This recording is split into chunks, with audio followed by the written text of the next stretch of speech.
بسم الله الرحمن الرحیم. هغه کسان چې کوم کسانو خېټه کې مروړي او دس په لګېدلي لکه د ماشومانو ډېر زیات بهیږي او بیا بهېدل دومره شي چې هغه بالکل نه بندېږي خېټه، د هغې بدې پکې بیا وینه راچالو شي،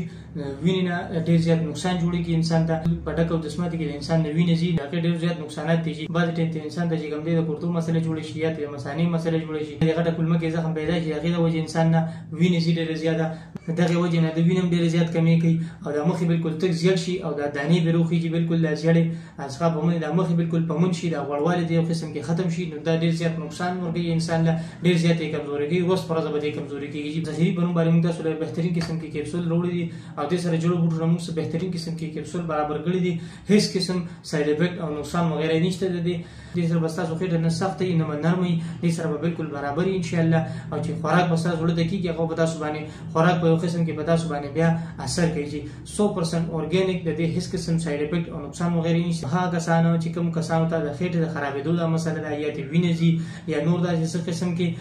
د پیچس مسلې وته یا د پیچش مسلې وته، نو هغه کسان دې رابطه وکړي زموږ دواخانې سره 0315 13 28 555 نمبر باندې.